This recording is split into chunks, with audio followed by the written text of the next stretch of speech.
Welcome to twoquestions.tv. I'm your host, Susan Baroncini-Moe. With me today is Tony Odisho, a salon owner, a stylist, and founder and CEO of Tony Odisho.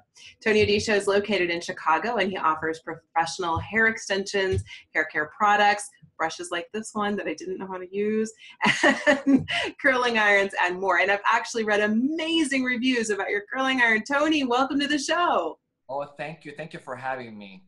It's wonderful to have you here. And I actually, I think I need to come to Chicago and have you look at my hair. Of course, anytime you're welcome. And then maybe you can show me how to use this beautiful brush. It's really quite nice. Of course. Well, Tony, one thing that we know about the world of entrepreneurship is that people who are amazing at what they do don't always make amazing business owners. They're just different skill sets.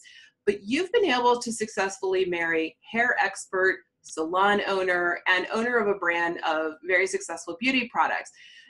And I understand you were an executive as well. So is that what has made you so successful at your business, or what is your secret? Honestly, it's really working hard, I think, is number one. So a little bit about my background. I started doing hair at a very young age. My mom was artistic and my father was a civil engineer. So my father has the business mind and my mom had the artistic side of the mind. So I was really, really lucky to have that. Yeah.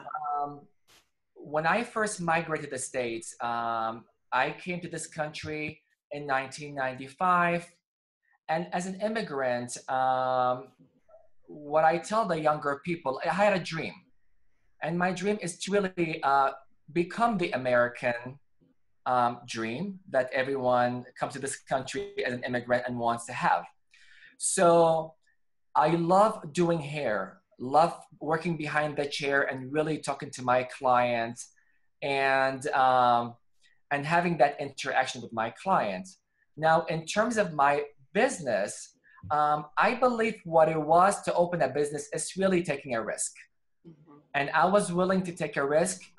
When someone told me you were making really good money, why are you opening a salon? And I said, well, I am in my 20s and I feel if I failed now it would be a perfect age for me to fail. Yes. I mean, as we know from successful people like Walt Disney and so on and so forth, they had multiple tries until really they became successful. So I took whatever I had and I took a risk.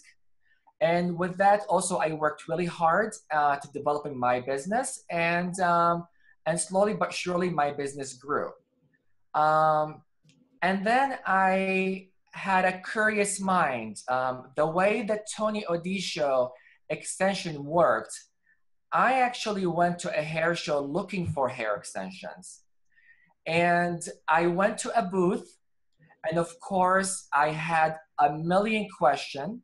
I was super curious about the brand. And as they answered all the questions for me, what I learned is I start answering that question to the people who were asking that questions, even though I was not working for the booth. So very quickly, the owner of the extension company notice that I have this personality that I actually super curious and I want to educate and learn and answer. Well, I speak at that time, I speak 5 languages. Huh? So I was translating what they told me in Italian, in English, and other languages. So they set up a meeting with me at the end of the hair show. They invited me to actually work the hair show. And at that time, they promised me to give me a small machine and a little bit of the perks and the free parking. And I went and worked. And that's how I developed this relationship, because I literally took myself and put myself in that booth and forced myself, and really not to be shy or timid. I think to be successful, you have to be on the aggressive side and really know what you want. And from then on, I became a national distributor of hair extensions. I went on my days off, next from door to door, went from salon to salon, wow. Built relationships. And in 2006, I felt what the European hair extension company offered to the American market did not match. So I felt that I had a better understanding of the American market. At this time, I had saved up even more money. And again, it's all about saving. It's not how much you make, it's how much you save. Yes, And business owners, be frugal. exactly, exactly. And really knowing your benchmarks and your expenses and the numbers, because to be successful, you have to know where the money is coming from and where is it going. Yeah. A simple example to that, they say we would never really go to a baseball game if there was no scorecard because we'd be all confused, right? Who's Yes, winning, yes. why we're even there. So, and so that's how the Tony Odisho company started, by really knocking on the doors and going from door to door and from salon to salon, and really listening to the stylist. And because I was a salon owner myself and a stylist myself, we had a lot of more of business development, product testing in the salon. So all our product went through 1 year of testing in the salon. The client had to be happy, Wow. the consumer had to be happy, and I had to be happy. And then we developed, the Tony Odisho brand. Did that answer your question? Yeah, that's a great story. I love it. So, and it's a story of grit too, I think, really, rolling up your sleeves and putting in the hard work. I love that. So now the world of beauty is kind of changing, right? Like stylists, they're wanting more flexible hours. They may not want to do their training in the salon. They may not want to offer all services, but specialize. And at the same time, clients are changing too with this hugely oversaturated beauty market. I remember 10 years ago, there weren't this many products. And I remember 10 years ago, there weren't this many DIY videos either. Like I couldn't go to YouTube and figure out how to, do something with my hair. So how does a salon owner handle these changes? Well, I think I just came back from Into Coiffure, and it was a great experience for me. So again, belonging and learning from other people, having mentors, I think is huge. For me to belong to Into Coiffure, it's a huge thing because all the successful business owners are there, top 1% of beauty industry leaders, they're there. So what I try to do is go there, learn, and then spread the knowledge that I learned to other hairdressers and salon owners. So what we learned in this is specifically this fall LTA. What we learned is exactly the question that you have, that the super saturated and the consumer, especially a woman consumer, she's becoming more needy. She has higher expectation. She understands, she has a better knowledge when she's doing her homework before she goes to the salon. And also in terms of the stylist, we're having, as a salon owner, more challenges because we're dealing with these, again, we're talking about millennials, and now we're going into the newer even, I don't know what they're called, generation. I don't know yet. The new ones. The new ones. We're seeing, and there is a major shift in our industry on how to deal with that. So for instance, we're going to talk about the salon itself. Mm-hmm. A lot of successful salons or really high-end salons, they would make the hairdressers go through a 2-year, 3-year apprenticeship program to learn the trade after graduating from beauty school. What we're finding out very quickly that these people are the microwave generation. Oh, yes. They do not want to be in a program for 3 years. They really want to make right away. And so we're trying to figure out ways of doing it. And so what's happening is there's a shift where we're making these programs quicker, faster, more intense, more condensed in a shorter period of time. Thus, it's a lot of work for the owner, but also it's a lot of work for the hairdressers, but they really want an express way of learning how to become a professional or behind the chair stylist. So we had to adjust that and actually talk to a lot of owners how we actually at X Salons, my salon, we adjusted the program. And we've been talking about this for a while, actually. In my salon, we have a 6-month express pathway to success. And so we teach everything in 6 months. They have to had done about 250 people. So by week 9, they actually start getting clients at lower rates. So they actually, whatever they're learning and whatever I'm teaching them in the program, they're actually practicing on real person, understanding how to do a proper consultation interaction, communication, and the service itself. So at week 9, we give them a lot of haircut clients, males and females. By week 14, we had already studied how to do touch-ups and highlights. And so by that time, we're going to start giving them some color touch-up, color theory, and they're taking clients. By the end of week 24, hopefully they have done about 250 clients. And once they do 250 clients, what we do is they actually graduate from the program and they become a freshman hairstylist at a salon. So for this, the new generation of stylists, for them to stay 2 years for sweeping and cleaning and being Cinderellas, they don't want to do that anymore. Yeah.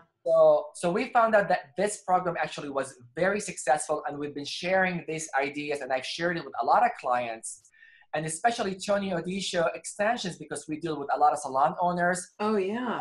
Besides really selling product, we do a lot of consultative help. Because salon owners, they have struggles and they want to understand what ideas or what method that we've done that has been proven to work, and share all that knowledge with them so they can do it in their salons. So interesting. So that's in terms of the hairstylist and the salon owners. In terms of consumer, they have so many options now, and this is what I tell my staff. They compared the today's consumer to Kali, the Indian goddess with 9 hands. She's a multitasker. She's self-centered, demanding. She wants it now, and everything is at her fingertips. She wants to use technology, and she wants it when she wants it. So now as a salon, we have to adapt on how to really deal with Kali, the goddess, right? Yeah. So, and they said there was a quote from a consumer, and if we take this quote and really digest it, we'll understand what we're going to be dealing with. And the quote says, "I love you when you are being who I want you to be, and I hate you when you are being who you want to be." That's terrible. That is the reality, right? Oh, so no. If we know that Kali, this is what she wants, we have to adapt. And for us as a salon owners, as a service provider, that we're gonna think that they're gonna need us, I think we're gonna really be thrown off. The way, the example they gave of the transitioning from taxi cab to Uber. Yeah. Because taxi cabs, they said, it would be ridiculous. You think that who's gonna drive them around? Who's gonna drive these people around? They're gonna have regular people driving, they're gonna need us forever. And then we had Uber. And then they were basically shocked at how much market shares they took from them. And so we have to adapt. We have to learn from this consumerism. We have to understand that we are competing against Amazon. There was 18 million beauty searches on Amazon in the past 6 months. In the past, really? Yes, 18. That's shocking. That's so many. Yes. So actually, they said that people, when they're looking for beauty product, before people used to Google things, the first place they go is Amazon first, and then Google second. That's probably true. I do that. That's true. That's fair. and then we have the Sephora's and the new generation of Ultas, where they're creating experiences. And there's a lot of knowledge, and there's a lot of answers and questions, and there's a lot of perks, and then there's a lot of try me kits. Right. So we have to learn how to adapt and what to do to these clients to keep them. So the only thing they're gonna save us is the emotional connection. Yeah. The human connection we cannot replace. If we don't listen, embrace this client, make her feel that we care for her, that we love her, and then she's important, she will she has other options and many, many, many options that she never had used to have. That's quite an art. Yeah. Yeah, I think it's quite an art for a stylist. I mean, we all know we talk to our stylists about everything, and yeah, that's an art, I think, to being. I mean, I'm an executive coach most of the time, and I think it's an art to do that and to be a good listener and to relate and empathize and know what to say. And I think similarly, it's an art to be a stylist and to really listen and know what to say and that sort of thing. Very interesting. Well, I actually, many years of doing these classes that we teach the art of the consultation. Mm-hmm. And I feel that when I listen to the stylist doing consultation, and I go to many, many salons since 2000, I've been educating. It is a form of improv. That is interesting. Because you have to be able to be quick and easy to answer, because sometimes a client asks us the most simplest questions like, why do I need a conditioning treatment? And the stylists get off guarded and they cannot answer, even though they know the answer. They get caught off guard and they don't know how to answer it. So a lot of what I say is you have to practice, you have to role play, because that's what we're doing every day. That's in terms of back and forth questions and answers. That is interesting. In terms of listening, I mean, that's a skill that either probably you have or you don't. Either you love people or you don't. Mm-hmm. So, and that's what we see, that 80% of consumer go to the stylist not because of the technical skills, is because they formed a relationship and a connection. So mm-hmm. It's 20% technical, 80% connection and conversation. So, I mean, they can go to the best academy of school. If they don't know how to really talk to people, I think they really would not be a great hairdressers. So we have to coach people, and I think we take it, we have to coach people on how to really care first and learn how to communicate with people. It's really the art of communication. I feel like that's a whole other show we should do, is talking about the introvert stylist. Yeah, I mean, and I see it all the time. Stylists turn the chair because they think they're just doing their work and they're really doing whatever. And I say, no, 80% of it is you looking to her in her eyes and engage and speak and understand and listen and remember. And if they don't remember, and sometimes I say that's where you go into the computer and remember that her due date is this day, mm-hmm. and she's thinking that she's gonna have a little boy, and just as a cheat sheet, we have to have it. I mean, that's what it is. I mean, people feel important when you remember facts about them. Yep, I take tons of notes, absolutely. And so that's huge for hairdressers. And in terms of what's happening right now, even in terms of stylists, there's the salon stylist, and then we have independent artists, mm-hmm. a lot of them, and then there's the chair renter people and booth rental people and all that kind of stuff. So there's a lot going on in our industry, and we have to even learn how to deal with all those people, and what they have to give to their clients. So interesting. There's so much here. And I love this, I interview authors and experts and business owners, and I love these interviews because I get a little peek into another industry, and that's so fascinating. Thank you. Thank you. Well, Tony, thank you so much for being on the show. This has been really interesting. Oh, my pleasure. If you have any other questions, if we can help any other hairdressers out there or salon owners, because I see the struggle of the owners. They're wearing multi-hats. And again, they say when you open a salon, when you go to beauty school, you learn one trade, right? It's the trade of doing hair. When you open a salon, you have to learn 21 different other trades to really be able. So If this show like this will help other hairdressers, it's my mission to really learn from others and spread the knowledge to other stylists and salon owners and hair care professionals. Wonderful. Well, we're going to make sure we have a link to your website so people know how to get a hold of you in the show notes for today. So viewers, make sure you look for that so you can reach out to Tony if you're a salon owner and you're looking for some help. Tony, thank you again. Thank you. Thank you. Thank you for having me. All right, viewers, thanks for watching. We'll see you next time.